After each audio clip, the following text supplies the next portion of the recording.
क्या Donald Trump दोबारा जंग शुरू कर देगा या वो जंग से अपने आप को बचाएगा? इसमें दो तरह की राय है। ज़्यादा लोगों का ये मानना है कि Donald Trump full fledge war में दोबारा नहीं जाएगा। उसकी वजह यह है कि डोनाल्ड ट्रंप को जंग के लिए जिस तरह की सपोर्ट चाहिए वो डोनाल्ड ट्रंप को अपने इत्तेहादियों की जानिब से या दुनिया की जानिब से या वो ममालिक जो पहले अमेरिका के साथ मिलकर जंग में जाते थे उनकी जानिब से वो सपोर्ट मिली नहीं है। इस पे एक बड़ा ज़बरदस्त आर्टिकल द इकोनॉमिस्ट ने भी लिखा है कि ट्रंप दोबारा जंग की तरफ नहीं जाएंगे। वो समझ चुके हैं कि उन्हें ये जंग शुरू ही नहीं करनी चाहिए थी। सारे एक्सपर्ट ये कह रहे हैं कि जंग में कम से कम किसी एक की शिकस्त होती है। अगर ईरान में जारी जंग में सीज़ फायर से जंग का खात्मा हुआ तो सबसे बड़ी शिकस्त खाने वाले अमरीकी सदर डोनाल्ड ट्रंप होंगे, ये इकोनॉमिस्ट ने कहा। उनके मुताबिक ईरान के खिलाफ इस जंग ने अमरीकी ताकत को चलाने के नए तरीके के लिए सदर ट्रंप के विजन की कमज़ोरी को जाहिर किया है। ट्रंप दोबारा जंग की तरफ नहीं जाएंगे। अब वो समझ चुके हैं कि उन्हें यह जंग शुरू ही नहीं करनी चाहिए थी। अमरीकी सदर के ईरान को तबाह करने की धमकियों से भरपूर इश्तियाल अंगेज बयानात अब इस तरह लगते हैं जैसे वो अपनी पसपाई को मजबूत जाहिर करने की कोशिश कर रहे हो। यानी वो हार गया है। एक हारे हुए आदमी की ज़बान लगती है। डोनाल्ड ट्रंप कभी गाली देते हैं, कभी धमकी देते हैं, कभी कुछ और कहते हैं। तो इन चीज़ों पे द इकोनॉमिस्ट ने कहा कि ट्रंप जानते हैं कि नई जंग मंडियों में खौफ व हरास पैदा करेगी और सुनहरी दौर के दावे के बाद वो खुद को मज़ायका खेज बना सकते हैं। हालात दुनिया के ख़राब होंगे, ट्रंप की मकबूलियत ख़राब हो जाएगी। ट्रंप के तीन बड़े मकासद मशरिक़ वस्ता को ज़्यादा महफूज और खुशहाल बनाना, ईरानी हुकूमत का खात्मा करना और ईरान को मुस्तकिल तौर पर जोहरी ताकत बनने से रोकना बड़ी हद तक पूरे ही नहीं हो सके। यानी जो कुछ डोनाल्ड ट्रंप इस जंग के पीछे चाहता था उसमें से डोनाल्ड ट्रंप कुछ भी नहीं कर पाया। बड़ा तफसीली ये एक आर्टिकल लिखा गया है द इकोनॉमिस्ट में और इसमें बहुत सारे एक्सपर्ट्स की जो राय है वो भी यही है इसी हवाले से कि डोनाल्ड ट्रंप के लिए मुश्किल है कि वो जंग दोबारा शुरू करे। उसका एक सबसे बड़ा रीज़न मैं आपको ये देता हूँ कि दुनिया भर के ममालिक ने डोनाल्ड ट्रंप की ये दरख्वास्त मुस्तरद कर दी है जिसमें डोनाल्ड ट्रंप ये कहता है कि मेरे साथ चलो और चल के आबनाए हुर्मुज़ को खोलो और ताकत के बलबूते के ऊपर हम कंट्रोल करते हैं ईरान को। लेकिन ये बात मानी नहीं जा रही डोनाल्ड ट्रंप की। अब जिन ममालिक से डोनाल्ड ट्रंप ने रिक्वेस्ट की है ज़रा वहाँ से जो इतला आई है वो देख लें आप। बरतानिया ने डोनाल्ड ट्रंप की ये रिक्वेस्ट नहीं मानी, वो अब इस लड़ाई के अंदर नहीं जा रहा, उन्होंने कैटेगोरिकली कह दिया। इटली ने भी यही कहा, स्पेन ने भी डोनाल्ड ट्रंप का आइडिया मुस्तरद कर दिया, जापान ने भी मुस्तरद कर दिया। फ्रांस हिचकिचाहट का शिकार है। मैक्रोन आपको पता है वो कभी हाँ कभी ना, लेकिन मैक्रोन अपने आप को यूरोपीय यूनियन से अलग नहीं कर सकता। नॉर्वे इन्होंने भी मुस्तरद कर दिया, कनाडा ने भी मुस्तरद कर दिया, ऑस्ट्रेलिया ने भी मुस्तरद कर दिया है। याद रखिएगा ऑस्ट्रेलिया समंदरों के अंदर अमेरिका के सबसे बड़े इत्तेहादियों में से एक है, क्योंकि एक क्वाड नाम की तंजीम है जो बनी हुई है जिसमें 4 ममालिक हैं, अमेरिका है, ऑस्ट्रेलिया है, जापान है, इंडिया है। तो ऑस्ट्रेलिया के बड़े ज़बरदस्त ताल्लुकात हैं अमेरिका के साथ दिफाई नौइयत के, लेकिन ऑस्ट्रेलिया ने भी मना कर दिया। चीन ने कोई जवाब नहीं दिया, नीदरलैंड ने कोई जवाब नहीं दिया, जनूबी कोरिया कोई तस्दीक उनकी तरफ से नहीं हो सकी कि वो डोनाल्ड ट्रंप के साथ जाएंगे या नहीं। दुनिया के वो तमाम ममालिक जो तगड़े ममालिक हैं, बड़े ममालिक हैं, वो डोनाल्ड ट्रंप के साथ खड़े नहीं हो रहे और जो भी डोनाल्ड ट्रंप के साथ खड़ा हो रहा है उसको इसका नुकसान हो रहा है। अभी मैं आपको एक बहुत बड़ी खबर देने वाला हूँ, लेकिन उससे पहले आपको एक बड़ी इंटरेस्टिंग खबर मैं आपको बताता हूँ कि डोनाल्ड ट्रंप का एक बहुत बड़ा एसेट था यूरोपीय यूनियन में, हंगरी का वज़ीर आज़म। ये जो हंगरी का वज़ीर आज़म है ये 16 साल से वहाँ पे इक़्तिदार में है। तगड़ा आदमी है ना, तभी तो इक़्तिदार में है, बड़ा मकबूल आदमी है और ये अमेरिका का बहुत बड़ा हामी है और डोनाल्ड ट्रंप की पॉलिसी के मुताबिक चलता है। तो डोनाल्ड ट्रंप का ख़ास आदमी है। जब पूरा यूरोपीय यूनियन डोनाल्ड ट्रंप के ख़िलाफ़ बोल रहा था या यूरोपीय ममालिक डोनाल्ड ट्रंप की पॉलिसी से इख्तलाफ कर रहे थे, तो ये वो वाहिद आदमी था जो हंगरी का वज़ीर आज़म विक्टर ऑरबान, ये डोनाल्ड ट्रंप की सपोर्ट कर रहा था। अब इसका इलेक्शन हुआ, इसके इलेक्शन के लिए बाकायदा JD वेंस को भेजा भी गया कि ज़रा सपोर्ट वपोर्ट करके आओ, और अमेरिका ने पूरी सपोर्ट की है। अमेरिका का इत्तेहादी है ये जो हंगरी का वज़ीर आज़म था, लेकिन उसको बदतरीन शिकस्त दी है वहाँ के अपोजिशन लीडर ने और उसका नाम है पीटर। उसने शिकस्त दे दी डोनाल्ड ट्रंप के बड़े ज़बरदस्त हमायती को। 16 साल के बाद वो इलेक्शन हार गया और 2/3 अक्सरियत से वो इलेक्शन हार गया। देखिए यूरोपीय यूनियन जो है ना वो पेड्रो के नक्शे कदम पे चल रहा है। पेड्रो एक नौजवान लीडर है और उसका ताल्लुक है स्पेन से। और स्पेन में अभी मैं गया था थोड़े दिन पहले, मैंने वहाँ के लोगों से पूछा, उन्होंने कहा जी पेद्रो बिल्कुल एक अलग तरह का सियासतदान है, वो रवायती सियासतदान नहीं है। वो सही को सही और गलत को गलत कहता है, चाहे उसको उसके लिए कोई भी कीमत चुकानी पड़े। ये वहाँ दावा किया गया, बहुत सारे लोगों ने ये कहा और वो वहाँ बहुत मकबूल भी है। लिहाजा डोनाल्ड ट्रंप का एक हमायती भी इलेक्शन हार गया। अब वहाँ पे जो दूसरी हुकूमत बनेगी तो जो कुछ हमायत थोड़ी बहुत ट्रंप के पास यूरोपीय यूनियन में थी वो भी ऐसा लगता है कि अब नहीं होगी। एक एक करके इत्तेहादी डोनाल्ड ट्रंप से दूर जा रहे हैं। मिसाल के तौर पे डोनाल्ड ट्रंप ने 2 बजे धमकी लगाई दोपहर के कि मैं इसराइल की हमायत से इनकार करने पर स्पेन के साथ तमाम तिजारत और ताउन ख़त्म कर दूंगा। यानी स्पेन को उन्होंने धमकी लगाई और 2 घंटे बाद जो है वो स्पेन का जो वज़ीर आज़म है वो चीन पहुंच गया। ट्रंप को वादे पैगाम दिया कि जनाब एक मुतबादिल भी मौजूद है, दुनिया में एक और सुपर पावर भी है, आप अकेले तो नहीं है। तो स्पेन अपने चीन के साथ ताल्लुकात बढ़ा रहा है। डोनाल्ड ट्रंप कहता है कि जो चाइना की गाड़ियां हैं वो यूरोप की मार्केट को तबाह कर देंगी और यूरोप की गाड़ियों की मार्केट को बर्बाद कर देंगी। देखिए ये कंपटीशन तो दुनिया में होगा। इस वक्त मुकाबला दुनिया में है इलेक्ट्रिक गाड़ियों का। आने वाली चंद दहाइयों में पूरी दुनिया से जो पेट्रोल और डीजल पे चलने वाली गाड़ियां वो ख़त्म हो जाएंगी। यहाँ यूरोप में अब गाड़ियाँ वो यूरो 6 गाड़ियाँ आ गई हैं। ये कोशिश करते हैं कि इलेक्ट्रिक गाड़ियाँ लोग चलाएं, दूसरी गाड़ियाँ ना चलाएं। और इलेक्ट्रिक गाड़ियाँ बनाने में इस वक्त पूरी दुनिया में सबसे आगे चाइना है। इसकी लगभग 60% के करीब मार्केट चाइना के कंट्रोल में है। जापान में गया था, मैंने वहाँ लोगों से पूछा, उन्होंने कहा जी हम कोई ऐसी काबिल ज़िक्र शानदार इलेक्ट्रिक गाड़ी नहीं बना सके जिसकी हम दुनिया के सामने रख सकें। वहाँ कंपनियाँ कोशिश कर रही हैं, लेकिन जिस तरह चाइना आगे निकल गया, जिस तरह नए नए मॉडल उन्होंने बनाए और जितनी ज़बरदस्त टेक्नोलॉजी से वो गाड़ियाँ बना रहे हैं, और चाइनीज़ गाड़ियाँ बहुत जल्दी चार्ज होती हैं, बहुत ज़्यादा देर तक चलती हैं, तो उनकी क्वालिटी बड़ी शानदार है। फिर चाइना ने एक नई टेक्नोलॉजी पे काम किया है, बल्कि उन्होंने ऑफर भी किया कि हम आपके मुल्क के अंदर जैसे पेट्रोल पंप हैं, इस तरह हम बहुत सारे एरियाज पेट्रोल पंपों में बना देंगे जहाँ बॉक्सेस पड़े होंगे, जहाँ पे आके कोई आदमी अपनी गाड़ी रोकेगा, एक बॉक्स निकालेगा और वो वहाँ रखेगा और वहाँ से एक बॉक्स उठाएगा जो चार्ज हुआ हुआ उसको अपनी गाड़ी में रखेगा और चला जाएगा। 500 किलोमीटर अब वो और जा सकता है। तो उनका ये फॉर्मूला है कि हम पूरे यूरोप के अंदर जगह जगह पे एक ऐसे स्टेशन लगा देंगे जहाँ पे बॉक्सेस पड़े हुए होंगे छोटे से। वो बॉक्स के अंदर बैटरी है, आपने गाड़ी में से अपनी बैटरी निकाली और वहाँ रख दी, वो ऑटोमेटिक चार्जिंग पे लग गई और वहाँ से एक बैटरी जो चार्ज है वो उठाई और गाड़ी में रख दिया, 500 किलोमीटर फिर चले जाएँ। तो इस किस्म की फैसिलिटी भी चाइना कह रहा है। तो चाइना बहुत आगे निकल गया। अमेरिका के बाद बहुत थोड़ी मार्केट है, दूसरे नंबर पे दुनिया में अमेरिका है, पहले नंबर पे चाइना है। यूरोप भी अब इलेक्ट्रिक गाड़ियां बना रहा है, लेकिन चाइना दुनिया की मांग पूरी कर सकता है। अमेरिका को इस बात का डर है कि चाइना अगर अपनी गाड़ियां ले आया तो फ्यूचर में चाइना को ही सारा पैसा मिलेगा और ये सारी इंडस्ट्री वो खा जाएगा। तो अमेरिका को ये प्रॉब्लम तो है। अब डोनाल्ड ट्रंप ने धमकी लगाई थी स्पेन को, स्पेन ने क्या किया वो आपने देख लिया। मैं अब आपको एक और चीज़ बताता हूँ। कनाडा के साथ अमेरिका के बड़े ज़बरदस्त दिफाई ताल्लुकात हैं और ये बड़े पुराने ताल्लुकात हैं। अब जो कैनेडियन हुक्मरान हैं उन्होंने बाकायदा एक स्टेटमेंट दे दिया। उन्होंने कहा वो दिन चले गए जब हम अपने हर फौजी डॉलर में से 70 सेंट अमेरिका को भेजते थे। यानी कनाडा की फौज का जितना बजट होता था उसका 70% वो अमेरिका को भेज देते थे।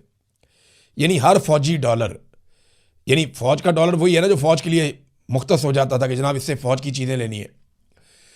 तो वो कहते हैं फौज के लिए जो पैसा हम खर्च करते थे उसमें हर डॉलर में से 70% या 70 सेंट हम अमेरिका को भेजते थे। एक वो भी दौर था, अब वो दौर ख़त्म हो गया। मुमालिक आहिस्ता आहिस्ता अपने आप को खुद मुख्तार कर रहे हैं। उन्हें समझ आ गई है कि अगर ईरान जैसा मुल्क इतनी कमज़ोरियों के बावजूद, 3 दहाइयों की पाबंदियों के बावजूद दुनिया की सुपर पावर कहलाने वाली स्टेट के सामने खड़ा हो सकता है और अपना मुकाबला कर सकता है, तो यूरोपीय तो बहुत अमीर हैं, उनके पास तो बहुत वसाइल हैं, वो तो दुनिया को हथियार भी बेचते हैं, तो वो क्यों अपना दिफा अमेरिका के बगैर नहीं कर सकते? ये सवाल उनके दिमाग में है और जायज़ है, बात ठीक है। देखिए अब जो लड़ाई है वो एयर डिफेंस सिस्टम की है, वो ड्रोन्स की है और मिसाइलों की है। मुझे ऐसा लगता है कि कुछ सालों के बाद शायद जो एयरफोर्स है उसकी भी वो अहमियत ना रहे, क्योंकि पायलट्स का काम ख़त्म हो जाएगा। इस किस्म के जो वो ड्रोन्स आ जाएंगे कि आप ज़मीन पे बैठ के बहुत सारे ड्रोन्स को कंट्रोल कर सकेंगे, वो ऑटो के ऊपर जाके अपने टारगेट्स को हिट करेंगे। तो पायलट्स का काम भी उस तरह नहीं रहेगा, बहुत जल्दी नहीं होगा लेकिन बहुत टाइम लगेगा इन चीज़ें। जैसे टैंक का काम ख़त्म हो गया, टैंक चलाने वाले जो लोग होते थे उनका कोई काम नहीं रहा, टैंक ऑब्सलीट हो गया। अब जिसके बाद भी टैंक होगा वो समझ लें आप चलता फिरता ताबूत है, एक ड्रोन आएगा और जितने मर्जी टैंक है उनको तबाह कर देगा। लिहाजा इसी तरह आने वाले दिनों में जो पायलट हैं, जीडी पायलट्स, उनका काम भी मेरे ख्याल में किसी और तरफ चला जाएगा। अब तो आपको इंजीनियर्स चाहिए होंगे, साइंटिस्ट चाहिए होंगे जो नए से नए हथियार बनाए और सस्ते और बेहतरीन हथियार तैयार करते चले जाएं। नाज़रीन, मुज़ाकरात कामयाब क्यों नहीं हुए, अब इसकी तरफ आते हैं। ये सबसे इंपॉर्टेंट एक चीज़ है। इसमें हम देखते हैं सबसे पहले जो ईरान का स्टेटमेंट है वज़ीर ख़ारजा का। उन्होंने कहा जी कि हम नेक नियति के साथ जंग के खात्मे के लिए इस्लामाबाद मुआहदे पर दस्तखत करने के इंतहाई करीब पहुंच गए थे कि ऐसे में अमेरिका की जानिब से इंतहाई सख्त मुतालबात एकदम पेश कर दिए गए। यानी अमेरिका माजी के तजर्बात से कुछ भी सीखने को तैयार नहीं है। मामला सादा सा है, नेक नियति या दुश्मनी, हम दोनों के लिए तैयार हैं। ईरानी वज़ीर ख़ारजा ने कहा कि आप दुश्मनी करना चाहते हैं, लड़ाई करना चाहते हैं, हम राज़ी हैं। आप नेक नियति से मुज़ाकरात करना चाहते हैं तो हम उसके लिए भी राज़ी हैं। और मुज़ाकरात में वो कहते हैं जी हम बहुत करीब पहुंच गए थे। देखिए, मैं एक बात जानता हूं, डोनाल्ड ट्रंप को आप ज़रा थोड़ा समझें। अगर डोनाल्ड ट्रंप ने मुज़ाकरात कामयाब करवाने होते तो वो उसका क्रेडिट खुद लेता, किसी और को ना देता। हत्ता कि वो अपने नायब सदर JD वेंस को भी इसका क्रेडिट कभी ना देता। डोनाल्ड ट्रंप को क्रेडिट लेने का शौक है। उसने अपने मुंह से कहा कि उसको अपनी तारीफ करवाना बहुत पसंद है। वो नालायकों के आसपास रहता है ताकि उसकी तारीफ होती रहे। JD वेंस के पास मौका ज़रूर था, लेकिन JD वेंस के पास इख्तियारात नहीं थे। अमरीकी नायब सदर जो पाकिस्तान आए, उनके इख्तियारात इतने ही थे कि उन्होंने लगभग 1 दर्जन मरतबा डोनाल्ड ट्रंप से रब्ता किया, नेतन्याहू से भी रब्ता किया, और जब उन्हें कहा गया तो वो मुज़ाकरात बीच में छोड़कर वापस चले गए एक ऑफर देकर। तो JD वेंस के बारे में लोग कहते हैं कि ये जो कैनेडी था अमरीकी सदर, ये उसकी तरह लगता है और उसकी तरह बोलता चालता है, उसकी तरह बॉडी लैंग्वेज है, चलता भी है, तो ये बहुत बड़ा लीडर बनेगा, लोग ये कहते थे। लेकिन उसने ये मौका ज़ाया किया और ऐसा दिखाई दिया कि उसके पास कोई इख्तियार नहीं था। डोनाल्ड ट्रंप ने पहले कहा भी था कि अगर मुज़ाकरात कामयाब होंगे तो क्रेडिट मैं लूँगा, अगर नाकाम होंगे तो मैं JD वेंस पे डाल दूँगा। लोग इस बात पे हंसे थे, लेकिन मैंने इस बात को सीरियस लिया था कि एक्चुअली डोनाल्ड ट्रंप ऐसा ही है, वो यही करेगा। तो ट्रंप को ये पता था कि अगर मुज़ाकरात देखें वाकई उन्होंने कामयाब करने होते तो ट्रंप खुद आता या खुद किसी जगह पे ऐसी जगह मुज़ाकरात करता जहां वो शामिल होता या अपनी इन्वॉल्वमेंट रखता। तो वो नहीं किया। डोनाल्ड ट्रंप ने अपनी टीम भेजी और मुज़ाकरात जो है वो नाकाम हो गए, और डोनाल्ड ट्रंप ने तो पहले ही अनाउंस कर दिया था। अब एक चीज़ और है, ट्रंप ने एक बात का एतराफ़ किया है जो मैंने आपको अपने पिछले वीलॉग में बताया था। डोनाल्ड ट्रंप ने कहा कि हमारा जो मुकाबला हुआ है वो बड़े शानदार लोगों के साथ हुआ है। मैंने आपसे कहा था ना कि ये तो चारों PhD थे जो ईरान वाले थे, डॉक्टरेट, शानदार लोग, पढ़े लिखे लोग। और अमेरिका के वफ़द के अंदर लोग जो हैं वो ताल्लुकातदारी के ऊपर, सियासी नौयत के ऊपर, और वो और तरह के लोग थे, पॉपुलर लोग थे। लेकिन ये लोग बहुत टेक्निकल लोग थे जो ईरान की तरफ से आए थे, तो मुकाबला नहीं था ज़हनी सलाहियतों का। इस बात का एतराफ़ डोनाल्ड ट्रंप ने भी किया। डोनाल्ड ट्रंप ने कहा जिन अफराद से कल हमारी मुलाकात हुई, सच कहूँ तो वो बहुत ज़हीन, बहुत तेज़ नज़र और बहुत आला किस्म के लोग हैं। फिर वो ये कहता रहा कि हमने उनको बहुत नुकसान पहुंचाया, हमने उनको जंग हरा दिया, ये वो तो डोनाल्ड ट्रंप कहता है, हमेशा से कहता है। लेकिन डोनाल्ड ट्रंप ने इस बात का एतराफ़ किया कि ये बड़े ज़हीन लोग हैं। लेकिन डोनाल्ड ट्रंप क्या उतना ज़हीन है? क्योंकि अब जो काम डोनाल्ड ट्रंप करने जा रहा है ना, ये अजीबोगरीब काम है। इससे पहले हमने इसको ऐसे सुना नहीं है। डोनाल्ड ट्रंप ने ये ऐलान कर दिया कि वो आबना हुर्मुज़ की नाकाबंदी कर देगा। ये एक अजीबोगरीब चीज़ है। ईरान ने आबना हुर्मुज़ को बंद किया हुआ है, डोनाल्ड ट्रंप कहते हैं हम बाहर से बंद कर देंगे। ईरान अगर अंदर से बंद करेगा तो जिस जहाज़ को ईरान छोड़ेगा हम उस जहाज़ को नहीं जाने देंगे। ये बाहर से नाकाबंदी। हम बचपन में ना एक लतीफ़ा सुनते थे और उसमें वो एक नसीहत की तरह का लतीफ़ा था कि अगर कोई अंदर से कुंडी लगा ले और दरवाज़ा बंद कर ले तो फिर आप बाहर से कुंडी लगा लें, क्योंकि हर दरवाजे में दोनों तरफ कुंडी होती है। तो दरवाज़ा खोलने की बजाय बाहर से कुंडी। डोनाल्ड ट्रंप ने वो बचकाना हरकत की है। ईरान पहले ही आपने हुर्मुज़ को बंद करके कंट्रोल करके बैठा हुआ है। अब अमेरिका जो है वो ईरान के खिलाफ एक महाज खोल रहा है कि जनाब देखिए ये दुनिया को नहीं चलने दे रहा, देखो ये दुनिया को तेल ले जाने नहीं दे रहा।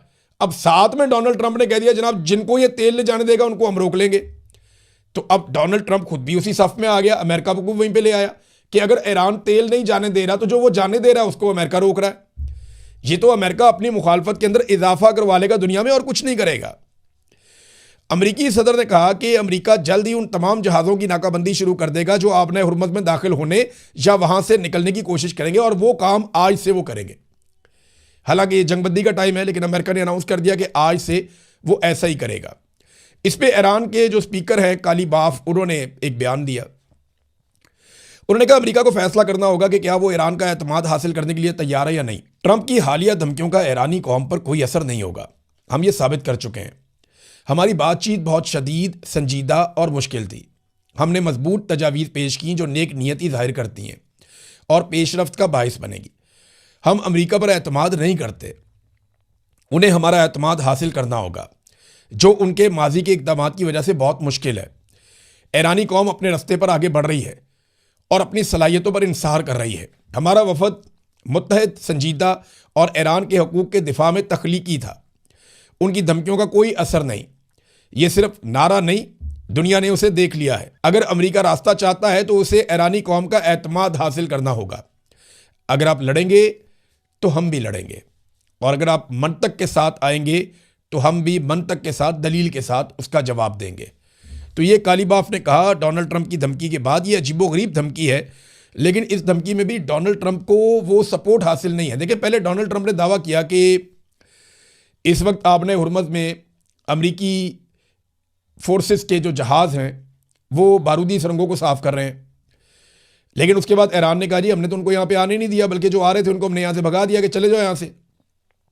और अब डोनाल्ड ट्रंप कह रहा है कि जी हम दूर खड़े होकर, काफ़ी दूर जाकर, ईरानी मिसाइलों की हद से बाहर निकलकर जो जहाज़ ईरान छोड़ेगा हम उनका रास्ता रोकेंगे और उन्हें वहाँ से नहीं जाने देंगे। अब ये प्रॉब्लम पाकिस्तान के लिए भी होगा, ये प्रॉब्लम इंडिया के लिए भी होगा। क्या अमेरिका में इतनी कैपेसिटी है कि वो चाइना के जहाज़ को रोके? मैं सादा सवाल कर रहा हूं। रशिया ने अभी कोलंबिया को तेल से भरा हुआ कंटेनर पहुंचाया और दूसरा भी वो पहुंचा रहे हैं कोलंबिया को। अमेरिका उनकी नाकाबंदी करता है। रूस का जो ऑयल टैंकर है उसको तो रोक नहीं सका अमेरिका। चाइना जब अपनी ज़रूरत के लिए यहाँ से, ईरान से या गल्फ में से, आबने हुर्मुज़ में से निकाल कर वो तेल लेकर जा रहा होगा, तो पैसा तो अरबों को मिलेगा ना, और कुछ पैसा ईरान को मिलेगा। फ़ायदा तो इन दोनों मुल्कों का होगा। तो जब अमेरिका बाहर उनकी नाकाबंदी करेगा तो फिर अमेरिका के खिलाफ कौन होगा? चाइना, अरब या ईरान? ये डोनाल्ड ट्रंप की हिकमत अमली मुझे समझ नहीं आई। मुझे ऐसा लगता है कि ये वाला जो काम डोनाल्ड ट्रंप ने किया है, इससे भी बिलाखिर डोनाल्ड ट्रंप को पीछे हटना पड़ेगा, क्योंकि इनके पास और कोई रास्ता नहीं है। डोनाल्ड ट्रंप ने बिल्कुल वही काम किया जैसा काम वियतनाम की लड़ाई के बीच में एक अमरीकी लेफ्टिनेंट कैलियन था, उसने एक बयान दिया था। उसने कहा था कि हमें वियतनाम का एक गांव है, इसको बचाने के लिए ना इस गांव को तबाह करना पड़ेगा। ये इस तरह का डोनाल्ड ट्रंप ने काम किया है। वो भी तारीख के अंदर लिखा गया, लोग याद रखेंगे। अगर डोनाल्ड ट्रंप ने यह कारनामा कर दिया कि आबने हुर्मुज़ को खुलवाने के लिए हमने समुद्री रास्ते बंद कर दिए थे, तो ये भी लोग याद रखेंगे कि ये अजीबोगरीब काम किया। इससे अमेरिका की मुखालफत में इजाफा होगा। अमेरिका के लिए कोई अच्छे लोगों के रिमार्क्स नहीं होंगे, या जो मुख्तलिफ ममालिक हैं वो खुश नहीं होंगे डोनाल्ड ट्रंप की इस हरकत से।